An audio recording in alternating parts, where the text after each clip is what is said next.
Muito bem-vindo ao Plano Sequência, programação exclusiva da Rede TV, para você que está aí na internet, ligado no Facebook, no Twitter e também no YouTube da Rede TV. Vamos chegando, galerinha! No programa de hoje, a gente vai falar sobre uma síndrome rara. Aliás, você sabe o que é uma síndrome ou uma doença rara? É importante a gente explicar isso para você antes, né? Doença ou síndrome rara é classificada assim pela Organização Mundial da Saúde quando ela afeta uma a cada 2.000 pessoas. Se a doença afeta uma, por exemplo, a cada 500.000 pessoas, a cada 1 milhão, aí ela é muito mais rara. E no Brasil estima-se que tenham até 36 milhões de pessoas com algum problema raro. 70% afetam crianças e 80% tem origem genética. E hoje a gente vai falar sobre a síndrome de George. Provavelmente você nunca ouviu falar dessa síndrome e a gente vai fazer esse programa hoje a pedido de uma mãezinha que nos sensibilizou para falar sobre essa doença. Muita gente não conhece e olha só, para vocês terem ideia como é rara essa doença, até médicos, profissionais de saúde que não conhecem a síndrome de George. E a gente vai aqui já direto para o nosso mural do Plano Sequência. Você que está acostumado a assistir ao programa sabe que no mural a gente sempre mostra fotos das pessoas que acompanham o nosso programa em todo o Brasil e em todo o mundo. Mas hoje o mural do Plano Sequência vai ser diferente, vai ser especial com essa galerinha que tem a síndrome de George. Solta aí, talento!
Que legal, gente, tá aí. Na verdade foi um clipe especial para toda essa galerinha aí que tem a síndrome de George. São crianças de todo o Brasil. A nossa produção aqui recebeu muitas e muitas fotos. Não deu para colocar todas, mas sintam-se representados, tá bom? Essa é a nossa homenagem aqui do Plano Sequência a vocês, às mães, a todos os familiares também, tá bom? Beijo no coração de cada um de vocês. E por falar em mães, a gente separou aqui também alguns depoimentos, porque a gente fez esse programa em conjunto com as mães, com os familiares, e agora você vai ver um pouquinho, vai entender como as mães convivem com a síndrome de George. É muito importante você acompanhar esses depoimentos, tá bom? A gente quer também fazer um alerta. O diagnóstico da síndrome de George é muito complicado, é difícil e muitas vezes demora um longo tempo até que se descubra que a criança tem a síndrome de George. Por isso é importante prestar atenção nesses depoimentos e nos sinais também que o seu filhinho ou a sua filhinha podem mostrar e levar você ao conhecimento, ao diagnóstico, tá bom? Vamos aí, talento, solta aí os depoimentos. Eu sou Michele Silva, sou mãe da Victoria Souza Silva. Victoria nasceu de um parto normal, 40 semanas. Aparentemente ela nasceu bem. A única diferença dela ao nascer, notamos que ela tinha um dedinho extranumerário. Quando questionei a pediatra em relação ao dedinho, ela falou que era normal, apesar de não haver casos na minha família. Quando a Vitória completou 1 mês e 15 dias, ela começou a apresentar crises convulsivas. Recorremos a alguns hospitais, tivemos alguns diagnósticos, desde bronquiolite até uma simples gripe. Não contente com os principais diagnósticos dados até o momento, eu recorri à Santa Casa de São Paulo. Chegando lá, devido às crises convulsivas, ela foi internada. Essa internação durou 6 meses, mas eles não chegaram a uma conclusão diagnóstica. Quando ela recebeu alta, eu recorri ao Hospital das Clínicas de São Paulo. Assim que dei entrada, ela foi novamente internada e começaram a investigação do diagnóstico, na qual chegaram à conclusão de que Victoria é portadora da síndrome de George, também conhecida como deleção 22q11. Victoria ela é considerada uma exceção dentro da síndrome, pois ela não é cardiopata. Apesar dela ter algumas características bem marcantes da síndrome, como a orelha um pouquinho mais baixa, a boca pequena e a baixa estatura. Ela é totalmente dependente, está no 8º ano. Ela tem a deficiência intelectual, mas com um pouco de esforço e insistência de uma equipe formada por mim, professores e alguns pedagogos, ela consegue acompanhar na escola. Esse é o meu pequeno. Oi, Frederick. Milagre do Senhor. Tá com 1 ano e 9 meses. Ele atualmente usa ventilação mecânica. Esse aqui é o oxímetro, aspirador, concentrador. Sempre erro o nome desse negócio. As balas de oxigênio. Ele tem uma grandona e uma pequenininha ali. A tia Luísa, que me ajuda aqui muito. São as meninas, assim, muito abençoadas, que têm me ajudado muito. E, assim, aqui em casa são 2 quartos, então eu tive que desocupar a sala. Eu transformei minha sala em um quarto de UTI. Dá pra ver, assim. Porque não tinha como colocar ele no quarto junto com o meu outro filho e a minha mãe. Eu sou a Karen, tenho 38 anos. Eu vou contar um pouco a minha história. Tenho a Mirella, de 11 anos, tenho o Breno, de 6 anos, e tenho a Lorena, de 2 anos e 11 meses, meus 3 filhos. E eu vim contar para vocês que quando eu estava na gestação da Lorena, de 24 semanas, eu descobri que ela tinha uma cardiopatia. Eles apenas falaram que ela tinha um probleminha nas veias do coração, mas não falavam exatamente o que seria. E que ela tinha um rim menor que o outro. Para mim foi um choque. E descobrimos que realmente ela tem a síndrome de George. Para mim a síndrome não afeta nada. A Lorena, ela anda, ela pula, ela fala. Lógico, ela tem alguma dificuldade ainda para falar, eu percebo na fala. Mas assim, eu procuro tratar ela igual as outras crianças. Então, a única dificuldade que eu acho que eu tenho, acho que é mesmo a peraltice dela mesmo, que eu falo que a síndrome dela é de inteligência. Eu vou mostrar um pouquinho da Lorena para vocês, a nossa fofura, né? Vocês vão conhecer um pouquinho dela. Essa é a Lorena, a nossa princesa. Fala, Lolo. Fala oi, fala. Fala, eu sou a Lorena. Quantos aninhos a Lolo vai fazer? Manda um beijo para todo mundo, fala. Beijo.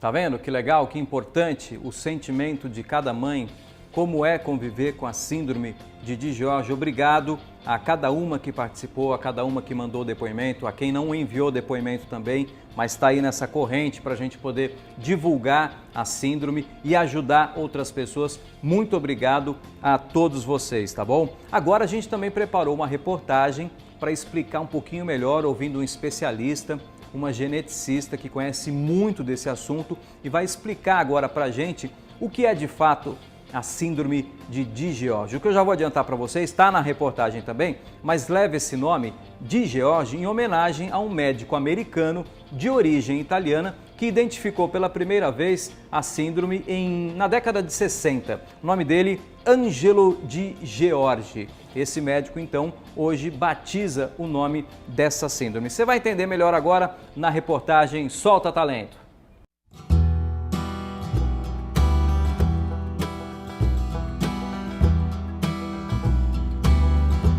A síndrome de DiGeorge leva esse nome porque foi descrita pela primeira vez nos anos 60 pelo médico americano Angelo DiGeorge.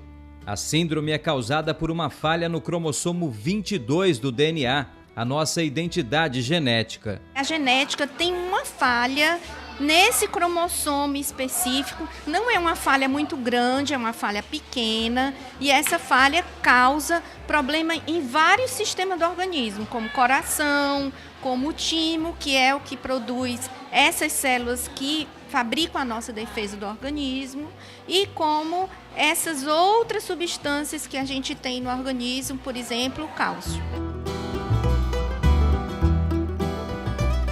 Cada criança pode apresentar todos os problemas ou apenas alguns. Nem todas têm tudo. Quando tem tudo, fica muito fácil para o médico já pensar na doença. Mas algumas têm o problema de coração, mas não têm o de imunidade. Outros têm esse cálcio muito baixo que chama a atenção, porque essas crianças têm que ser internadas. Não tem como resolver isso em casa. A síndrome de DiGeorge é rara. Afeta 1 a cada 4.000 crianças. Um desafio até para os profissionais. Doutora, o diagnóstico é realmente um dos grandes desafios dessa doença. A gente percebe até, fazendo a produção dessa reportagem, que alguns médicos não conheciam a síndrome. Esse é um desafio para o profissional da medicina. Com certeza. Acho que essa doença tem que ser divulgada para que a gente não fique com esse óbito dessas crianças tão precoce, aumentando a mortalidade infantil do nosso estado. É uma doença rara? É.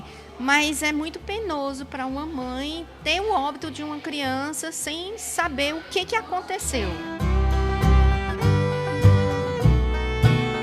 O exame para confirmar a síndrome só é feito em alguns estados do Brasil. Outro obstáculo na luta contra a síndrome de DiGeorge. Depois que você pensa na doença, vem a outra dificuldade, que é o exame da genética, que é um exame especial. Não existe no Norte e Nordeste. Então, a gente colhe o sangue aqui e encaminha para os colegas do Sul, via laboratório privado ou via público realmente. Identificado o problema, doutora, primeiro passo para o tratamento, a gente sabe, cada caso é um caso, mas quais são os caminhos depois de identificada a doença? Identificada a doença, eu acho que é extremamente importante fazer um aconselhamento genético, quando a família vai ser esclarecida de tudo que pode acontecer em relação a essa doença. Existem os tratamentos, por exemplo, tem uma cardiopatia importante, realmente tem que operar. Mas você operar uma criança sem pensar que ela tem uma deficiência de imunidade, então você já vai estar correndo risco sem saber. Então, os médicos que identificarem as cardiopatias que são importantes para pensar na doença de DiGeorge, os médicos da imunologia começar a pensar que criança com muita infecção pode ter essa doença e a deficiência do cálcio que vai estar ajudando a gente fazer esse conjunto e pensar na síndrome.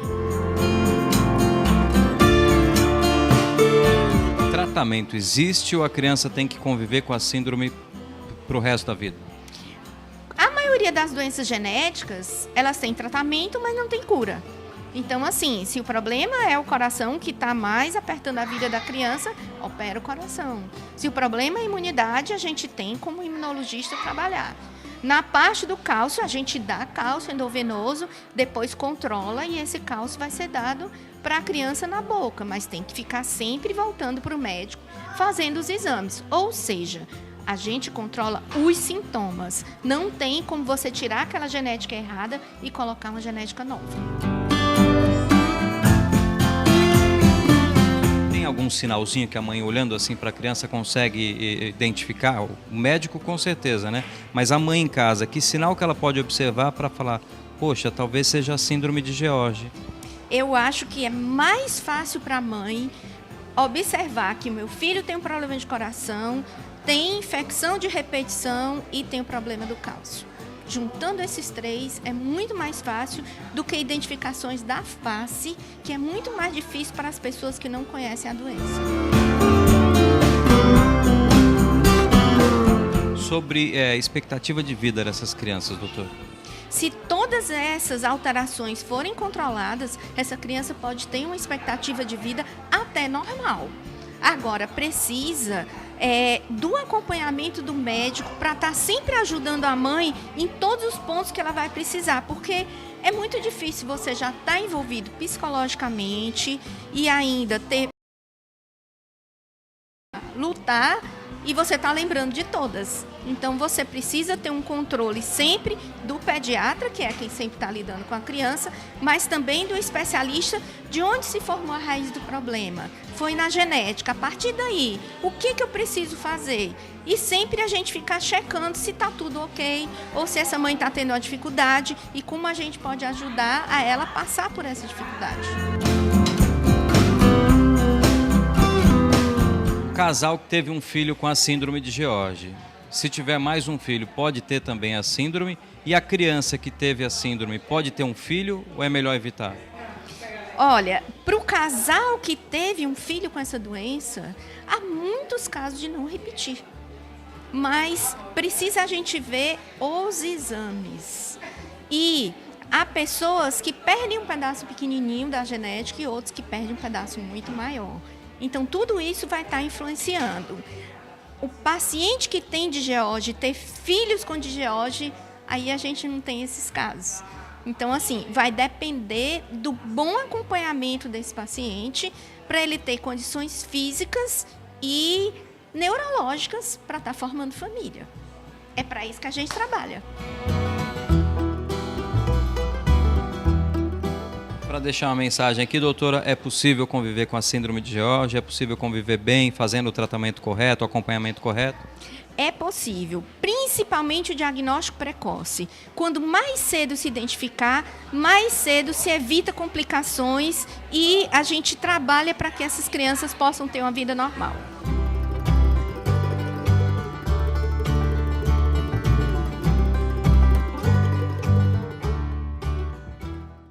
Tá aí, a gente espera que com essa reportagem muitas pessoas possam entender um pouquinho mais sobre essa síndrome. Eu tenho certeza que agora muitas pessoas passaram a conhecer também essa síndrome e para você que está em casa, de repente, pode estar passando por um probleminha como esse e não sabe, você pode buscar ajuda, tá bom? A gente espera de verdade que o programa Plano Sequência possa ajudar muitas pessoas. Essa é a nossa missão, tá certo, gente? E eu não quero encerrar esse programa antes de mostrar para você mais um depoimento. Uma mãezinha falando, deixando uma mensagem aqui nesse programa muito especial que a gente tratou com muito carinho sobre a síndrome de George. É isso, galerinha. Fiquem agora com o depoimento dessa mãe e a gente volta na semana que vem. Beijo no coração. Até lá.